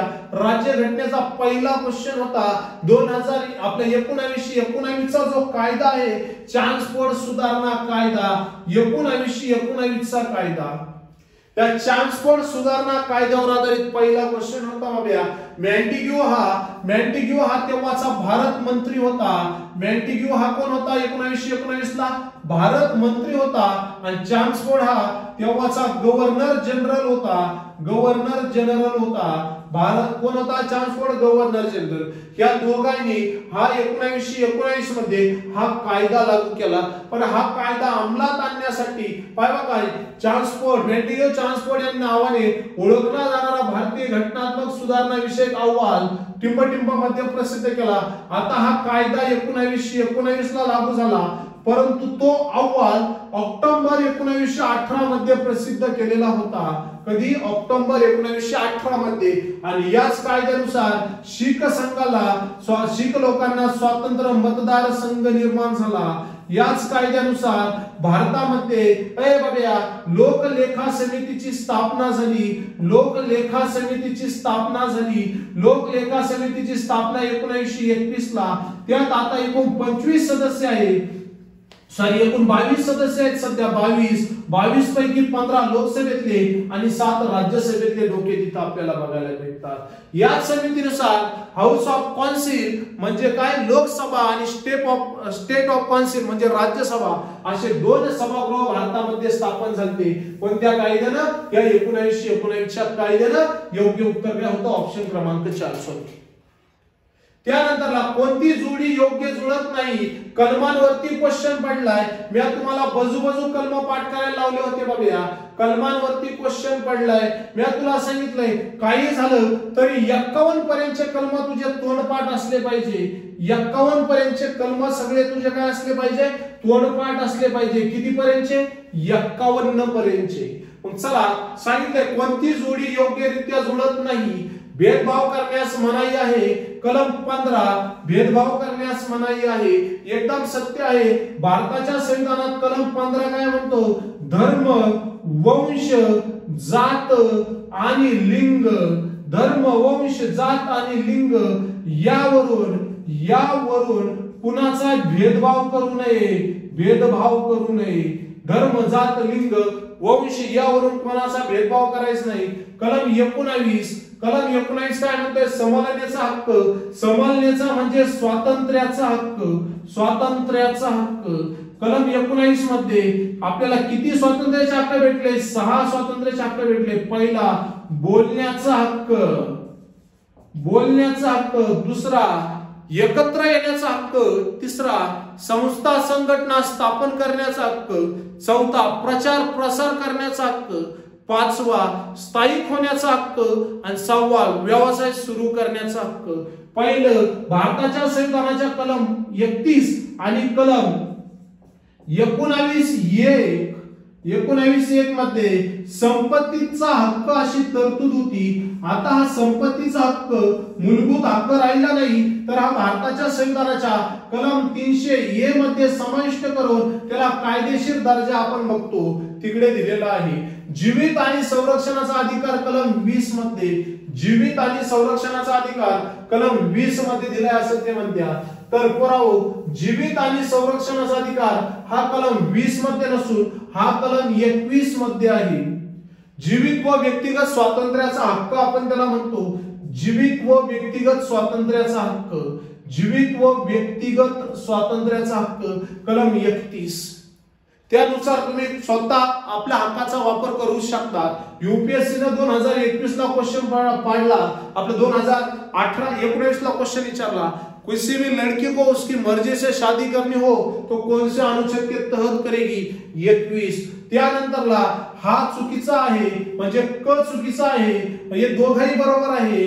ड काय म्हणतोय पहा, घटनात्मक उपाययोजनांचा अधिकार कलम 32. जर मूलभूत हक्कांचे उल्लंघन झाले तर कलम 32 नुसार तुम्ही त्याचा उपयोग करण्यासाठी डायरेक्ट सर्वोच्च न्यायालयात जाऊ शकता आणि कलम 226 नुसार तुम्ही उच्च न्यायालयात देखील दाद मागू शकता. म्हणजे एक चुकीचा आहे कलम किती 20 वाला, म्हणजे क आकडा चुकीचा आहे. चला त्यानंतर पुढचा क्वेश्चन काय म्हणतो बघा, राज्य सूची, केंद्र सूची आणि समवर्त सूची याच्यावरती हा क्वेश्चन आहे. सूची आपल्याला माहिती आहे भारताच्या संविधानात स्पेशल 7 नंबरची अनुसूची याच्यासाठी तयार केलेली आहे.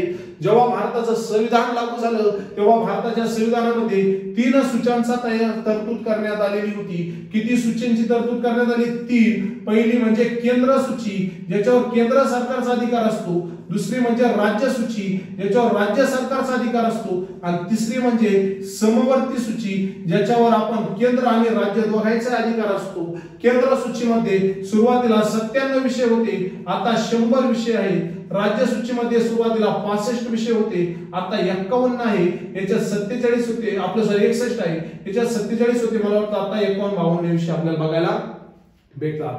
करारनामे, जंगले, करारनामा हा समवर्त सूचीत येतो, जंगल समवर्त सूचीत येतो, दिवाळखोर आणि नादारी समवर्त सूचीत येते, पण जकात हे समवर्त सूचीत येत नाही. त्यामुळे ऑप्शन काय क, ऑप्शन क्रमांक 3 आपलं इथं काय उत्तर आपल्याला बघायला भेटतं. त्यानंतरला पुढे चला, भारताच्या संविधान परिषदेच्या कार्यविषयाची समितीचे अध्यक्ष कोण होते? आता आपल्याला माहिती आहे जेव्हा संविधान सभा भरत तेव्हा संविधान सभेची स्थापना माहिती आपल्याला 9 डिसेंबर 1946 ला संविधान सभेची स्थापना झाली.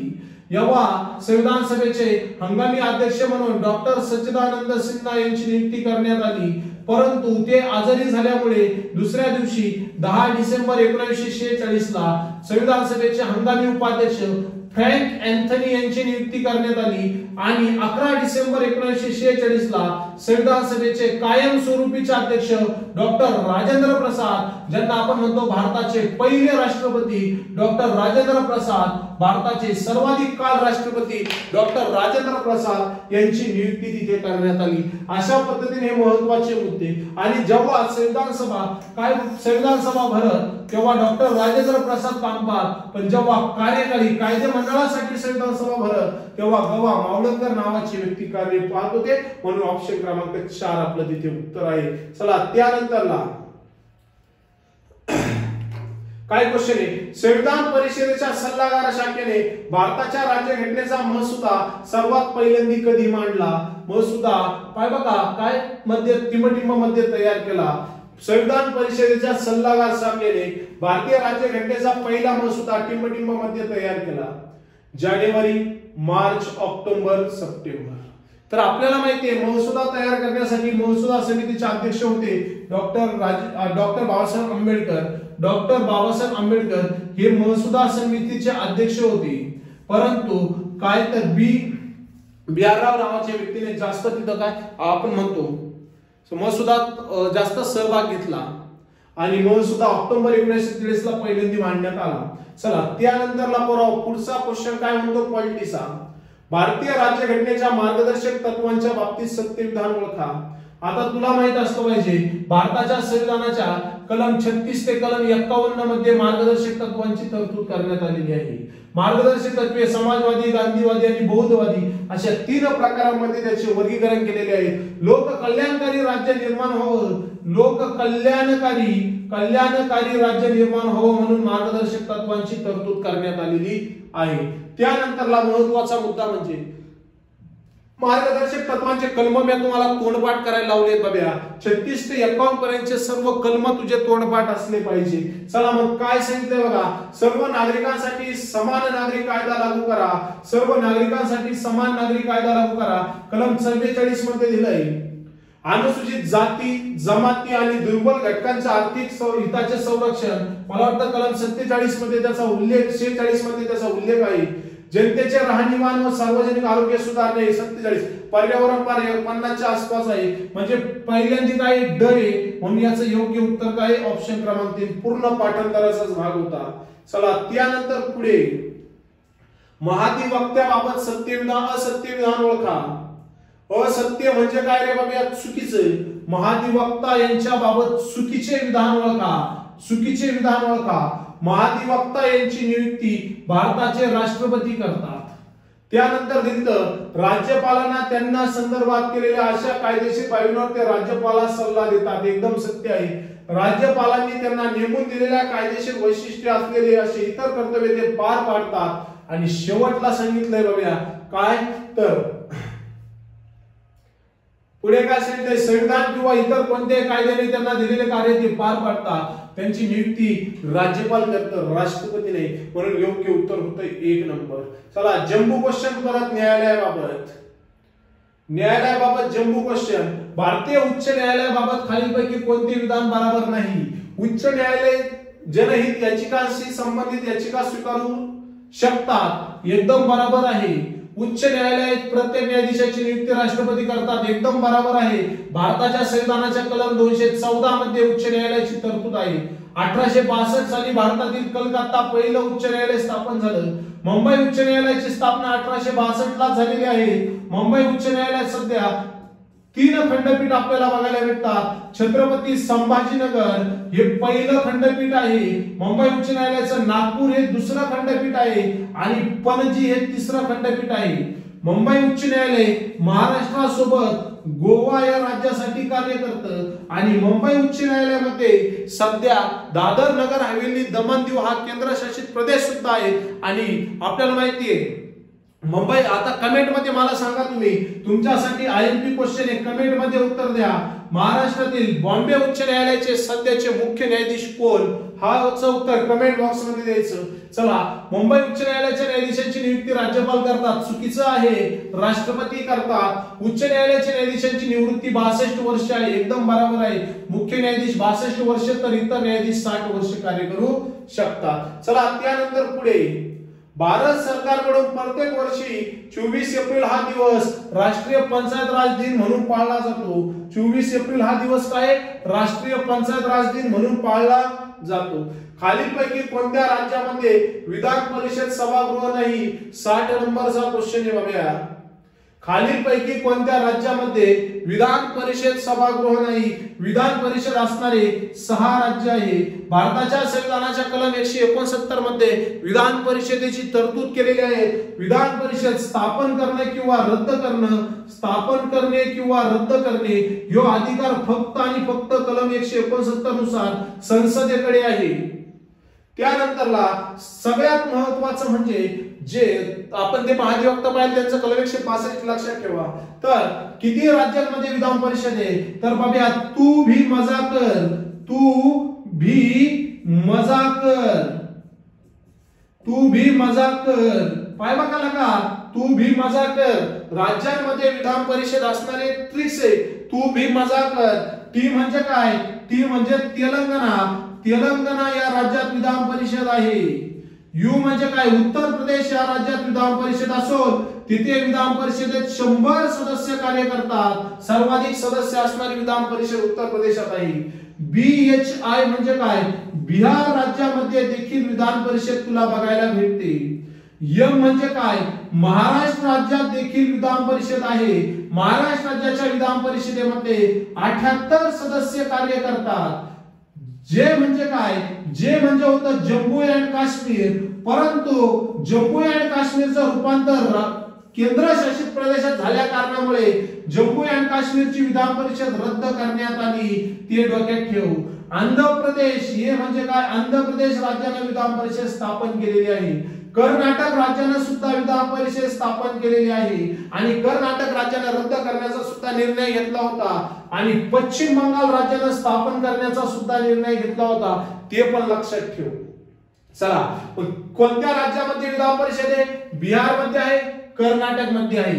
केरळमध्ये नाही, राजस्थानमध्ये नाही, म्हणजे क आणि ड इथं विधान परिषद नाही, म्हणून आपलं योग्य उत्तर आहे ऑप्शन क्रमांक 2. एकदम सोपा क्वेश्चन होता. चला त्यानंतर पुढचा क्वेश्चन आहे बघूया. जोड्या लावायला क्वेश्चन आहे. घटना दुरुस्ती आणि तरतुदी. 61वी घटना दुरुस्ती 1988-89 साली झाली आणि तिथे सांगितलंय मतदानाचा अधिकार हा 21 वरून 18 करण्यात आला. 21 वरून किती करण्यात आला? 18 करण्यात आला. 44 पाहिलं का मग अ चं उत्तर किती आहे? 3 नंबर. अ च्या खाली 3 नंबर फक्त 2 लाच आहे, म्हणून आपलं उत्तर आलं ऑप्शन क्रमांक 2. एवढा सप्पा डायरेक्ट. चला मग बला काय 44वी घटना दुरुस्ती. 44व्या घटना दुरुस्तीनुसार काय काय झालं बघ. राष्ट्रपती, उपराष्ट्रपती, पंतप्रधान यांच्या निवडणुकीविषयी वाद सर्वोच्च व उच्च न्यायालयात जाईल अशी तरतूद करण्यात आली. त्यानंतरला 41वी घटना दुरुस्ती. राज्य लोकसेवा आयोगातील सदस्यांची सेवानिवृत्ती 60 वरून 62 करण्यात आली. आणि 73वी घटना दुरुस्ती. त्रिस्तरीय पंचायत राज. 73 आणि 74वी घटना दुरुस्ती आपल्याला माहिती आहे पंचायत राज साठी काय आहे तिथे केलेली आहे. त्यामुळे योग्य उत्तर होतो ऑप्शन क्रमांक 2. चला पुढचा क्वेश्चन आहे 62 नंबरचा. ग्रामपंचायतींच्या संदर्भात हा क्वेश्चन आपल्याला इथे बघायला भेटतोय. चला ग्रामपंचायतींच्या संदर्भात क्वेश्चन आहे. सरपंचांचे अधिकार आणि कर्तव्य याबाबत खालीलपैकी कोणते विधान विचारात घ्या. ग्रामसभेत मंजूर असलेल्या ठरावांची अंमलबजावणी करणे एकदम बरोबर आहे. ग्रामपंचायतीच्या मालकीची मालमत्ते संरक्षण करणे बरोबर आहे. ग्रामपंचायत क्षेत्रातील प्राथमिक शाळांवर देखरेख ठेवणे बरोबर आहे. ऑप्शन क्रमांक 4. एकही नाही, काही विचारलंय चुकीचं विचारलेलं आहे. ग्रामपंचायतीमध्ये 7 ते 17 सदस्य कार्य करतात ते लक्षात ठेवा. ग्रामपंचायतीचा प्रमुख सरपंच असतो. गावाचा प्रथम नागरिक सरपंच असतो तेही लक्षात ठेवा. खालीलपैकी कोण सरकारी आयोगाचे सदस्य नव्हते. सरकारी आयोगाचे सदस्य तुम्हाला मी सांगितलं सरकारी आयोग यसने सुरुवात होती. सर्व सदस्यांची सुरुवात यसने होती. शिवरामन हे पण होते, सेन हे पण होते आणि सुब्रमण्यम हे पण होते. म्हणजे 4 नंबरचं उत्तर आपल्याला बघायला भेटतंय. किती? 4 नंबर. निवडणूक आयोगाचे कर्तव्य स्पष्ट करण्यासाठी कोणती कलमात सुधारणा करण्यात आली. भारताच्या संविधानाच्या कलम 324 मधील भाग 15 मध्ये निवडणूक आयोगाची तरतूद आहे. कलम 324 भाग किती? 15 निवडणूक आयोगाची तरतूद आहे. त्याच्या सुधारणा करण्यात आल्या. सध्याचा भारतीय निवडणूक आयुक्त राजीव कुमार, महाराष्ट्राचा निवडणूक आयुक्त UPS मदान, भारताचा पहिला निवडणूक आयुक्त होता सुकुमार सेन, महाराष्ट्राचे पहिले निवडणूक आयुक्त होते DN चौधरी. चला त्यानंतर पुढे तर बरोबर आता बघा 65 नंबरचा क्वेश्चन जोड्या लावायला विचारलाय. थॉमस हॉब्स दिलाय, फ्रेडरिक हायडेक दिलाय, रॉबर्ट नॅझिक दिलाय, रूसो दिलाय. इकडे काय दिले? अँग्लो ऑस्ट्रियन तत्वज्ञ, फ्रेंच राज्यक्रांतीचे जनक, ब्रिटिश तत्वज्ञ आणि अमेरिकन तत्वज्ञ अशा आपल्याला जोड्या लावा दिल्या. आणि एकदम सोपा पूर्ण पाठांतराचा भाग होता. पोट्या विज्ञान जवळ झालंय बघा, पूर्ण पाठांतराचा भाग होता. अवघड असं काहीच नव्हतं. तर बघा पहिला काय थॉमस हॉब्स हा जो होता ना हा अमेरिकन अर्थतज्ञ आहे. बघा थॉमस हॉब्स हा कुठला आहे? अमेरिकेचा अर्थतज्ञ आहे. फ्रेडरिक हायडेक कुठला आहे? ब्रिटिश आहे. रॉबर्ट नॅझिक कुठला आहे? फ्रेंच आहे. रूसो कुठला आहे? Anglo Austrian तत्वज्ञ. अँग्लो म्हणजे ब्रिटनचा आहे. म्हणजे याचं योग्य उत्तर ऑप्शन क्रमांक 3. 65 नंबरचा क्वेश्चन ऑप्शन क्रमांक 3. चला 66 नंबर काय सांगितलं? जर्मन सिल्वर हा मिश्र धातू. जर्मन सिल्वर हा मिश्र धातू कशापासून तयार होतोय? जर्मन सिल्वर तयार करण्यासाठी तुला पाहिजे तांब, तुला पाहिजे निकेल आणि तुला पाहिजे झिंक. तांब, निकेल आणि झिंक यांना एकत्र केल्यानंतर जर्मन सिल्वर हा धातू तयार होतो. म्हणजे ऑप्शन क्रमांक 2 आपला इथे उत्तर होतं. एकदम सोपा क्वेश्चन होता. ऍस्पिरिनचे रासायनिक नाव काय? ऍस्पिरिनचे रासायनिक नाव काय? ओ ऍसिटिल सॅलिसिलिक ऍसिड. ऍस्पिरिनचे रासायनिक नाव काय? ओ ऍसिटिल सॅलिसिलिक ऍसिड, ओ इथाइल सॅलिसिक ऍसिड, ओ मिथाइल सॅलिसिक ऍसिड आणि ओ बेन्झोइल सॅलिसिक ऍसिड. तर याचं योग्य उत्तर आहे ऑप्शन क्रमांक 1 ओ ऍसिटिल सॅलिसिक ऍसिड. त्याच्यानंतर पुढचा क्वेश्चन होता बघा 68 नंबरचा. कठीण आणि मृदू एकदम सोपा क्वेश्चन होता. कठीण आणि मृदू, आम्ल आणि अल्काली या संज्ञा कोणी दिल्या? कठीण, मृदू, आम्ल, अल्काली या संज्ञा दिल्या पियर्सन या व्यक्तीने. कोणी दिल्या? पियर्सन या व्यक्तीने. पूर्ण पाठांतर विज्ञान होतं. डांग्या खोकल्या या आजाराचा कोणत्या जीवाणूच्या संसर्गामुळे होतो? डांग्या खोकला हा आजार हा बोर्डेटेला पेर्टुसिस या जीवाणूमुळे होतो ते बघायला भेटते. त्याच्यानंतरला 70 नंबरचा क्वेश्चन बाबा, आता हा क्वेश्चन म्हणजे पोलीस आपल्या एमपीएससी करणाऱ्या पट्ट्यापुट्टीचा चुकलाच नाही पाहिजे, कारण याच्यात होतं अँटीऑक्सिडेंट जे आपण जाहिरात बघतो बघा, जाहिरातीमध्ये कायम दाखवतात. म्हणजे काय तर टिंबटिंब ही औषधी खालीलपैकी कोणत्या जीवनसत्व ऑक्सिडेशन प्रतिबंधक करणारे आहे? खालीलपैकी कोणते जीवनसत्व ऑक्सिडेशन प्रतिबंधक करणारे आहे? तर बघा, जीवनसत्व ई हा ऑक्सिडेशन प्रतिबंधक करणारा बघायला भेटतो. त्याच्यानंतरला टिंबटिंब ही औषध मध्यवर्ती मज्जासंस्था पचन संस्था यांच्यावरील संवेदी चेतातंतूंच्या टोकावर बद्ध राहतात असा क्वेश्चन आपल्याला इथं पडलेला आहे. एकदम सोपा क्वेश्चन होता. त्याचं काय? कॅन्डिनॉइड्स, ओपिओइड्स, मॉर्फिन आणि कोको अल्कॉइड्स. तर याचं योग्य उत्तर होतं ओपिओइड्स. त्याच्यानंतर पुढचा क्वेश्चन दिलता आपल्याला आपला काय क्वेश्चन क्रमांक 72 काय दिलता बघ, शेवाळ वर्गीकरणामध्ये कीटोफेरल्स हा गट खालीलपैकी कोणत्या वर्गामध्ये येतो? शेवाळ वर्गीकरणामध्ये कीटोफेरल्स हा गट खालीलपैकी कोणत्या वर्गामध्ये येतो? तर बघा, एकदम सोपा क्वेश्चन होता. तुला इथं वर्गीकरण क्लासिफिकेशन माहित असणं गरजेचं होतं. ज्याला क्लासिफिकेशन पाठ होते त्यालाच याचं योग्य उत्तर जमत होतं.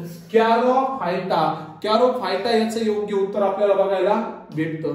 त्यानंतर पुढे क्वेश्चन दिलाय, अति पाण्यामुळे वनस्पती मृत होतात कारण पाण्यामुळे मातीचे समुच्चय सदनीकरण होते, त्यामुळे मुळे ऑक्सिजनापासून वंचित होतात, त्यामुळे. तर अति पाण्यामुळे वनस्पती मृत होतात याचं कारण आहे वनस्पतीचे मुळं ऑक्सिजन पासून वंचित होतात. त्यानंतरला नायट्रोजन स्थिर करण्यासाठी खालीलपैकी कोणते शेवाळ जास्तीत जास्त उपयोगी आहे? नायट्रोजन स्थिर करण्यासाठी पुरावो मॅक्सको. बघा कोणता शेवाळ लागतं? तर मॅक्झोफायसी हे शेवाळ आपल्याला कशासाठी लागतंय? नायट्रोजन स्थिर करण्यासाठी शेवाळ जास्तीत जास्त काय करतं? उपयोगी करतं. त्याच्यानंतर मिओसिसच्या टप्प्यांनी योग्य क्रम कोणता? तर याचं योग्य उत्तर होतं लेप्टोनिन, झायगोटिन, पॅसिपिन, डिप्लोकिन आणि डायकोनिसिस. हा क्वेश्चन विचारलेला आहे मागे एकदा. चला त्यानंतर 76 नंबरचा क्वेश्चन, ऍटॉम आणि संयुग हे टिंबटिंबाच्या उपचारासाठी वापरण्यास शिफारस केली जाते. ऑप्शन तुमच्या समोर आहेत. एकदम सोपा क्वेश्चन आहे. कशाच्या उपचारासाठी याची शिफारस केली आहे? एलिफंटायसिस, पिसियासिस, सिस्टोमियासिस याचा योग्य उत्तर आहे. साधारणपणे पेरोफेरिक मध्ये गिमेट कशामुळे तयार होते? साधारणपणे पेरोफेरिक मध्ये गिमेट कशामुळे तयार होते? तर योग्य उत्तर होतो ऍक्रिओसाइट्स मध्ये. एकदम सोपा कार्यक्रम होता. येतं भारी होतं बघा तापमानाचं. तापमानातील प्रत्येक 1 अंश वाढवण्यासाठी हवेतील धुळीचा वेग सेकंद असणं आवश्यक आहे. तर हवेतील धुळीचा वेग हा कोट्याने उत्तर दिला असं 0.61, पण त्याचं योग्य उत्तर आहे 61. किती? 61. विशिष्ट उष्णतेची सीजीएस प्रणाली एकक हे टिंबटिंब आहे. सीजीएस प्रणालीचे एकक आपल्याला विचारले, त्याचं योग्य उत्तर होतं सीजीएस प्रणालीचे एकक कशाचे? उष्णतेच्या. उष्णता कशात मोजतोय? कॅलरी मध्ये. आपलं काय अंश सेल्सिअस कॅलरी किंवा डिग्री अंश सेल्सिअस मध्ये. तर आपल्याला कशाचं विचारलंय? उष्णते सीजीएस एकक विचारलंय. सीजीएस विचारलंय. सीजीएस म्हटल्यानंतर तुला काय येणार? ग्रॅम मध्ये येणार, म्हणून ग्रॅम डिग्री इथे. ओके, ग्रॅमचं इथं होतं पण इथे कॅलरी डिग्री सेल्सिअस होतं, पण ग्रॅम डिग्री सेल्सिअस पाहिजे होतं म्हणून ऑप्शन क्रमांक 2. आणि त्यानंतरला बघूया शेवटचा क्वेश्चन जीकेचा, आणि मग पुढच्या पेपरला बघूया गणित. विद्युत धारेने विद्युत रोधकात खर्च केलेल्या शक्ती कशाच्या प्रमाणात असते? विद्युत धारेतील विद्युत धारेचा वर्ग. विद्युत धार ते सूत्र बघा त्यासाठी. विद्युत रोधकातील विद्युत धारेचा वर्ग म्हणजे ऑप्शन क्रमांक 1 याचं उत्तर होतं. तर पुरावा अशा पद्धतीने हा घटक आपण इथे बघितलाय. पुढच्या लेक्चरला बघूयात हे प्रश्नांचं स्पष्टीकरण. एकदम सोपे क्वेश्चन होते. काय एका फलंदाजाने 19 वेळा डावात 98 धावा करता. एकदम एवढं काय अवघड नव्हते. गणित सुद्धा एकदम सोपे होते. पुढच्या लेक्चरला आपण गणित बघणार आहे ते सगळे. आणि पोट्यावर हे गणित बघण्यासाठी तुम्हाला डायरेक्ट नोटिफिकेशन पडेल. काय करा तर आपला टेलिग्राम चॅनल, आपलं युट्यूब चॅनल सबस्क्राईब करा. ज्यांनी अजून टेलिग्राम चॅनल जॉईन केलं नसेल त्यांनी टेलिग्राम चॅनल देखील जॉईन करा. युट्यूबच्या खाली लिंक, आपण टेलिग्रामची लिंक टाकलेली आहे. ज्यांना वेगवेगळे कोर्सेस आपले एकदम कमी फी मध्ये आहेत, ते कोर्स ज्या विद्यार्थ्यांना खरेदी करायचे असेल त्यांनी 9370706779 या नंबरवरती मला मेसेज करा. मी तुम्हाला एकदम स्वस्त मध्ये आपले पोलीस भरती, वन विभाग, सरळ सेवा, त्यानंतरला MPSC चे कोर्स एकदम स्वस्त मध्ये उपलब्ध करून देतो. आपले कोर्स तिथे आहेत. या नंबरवरती मला मेसेज करा, कॉल करा. चला भेटूया पुन्हा गणिताच्या लेक्चर मध्ये. तोपर्यंत लेकरं अभ्यास करा. थँक्यू.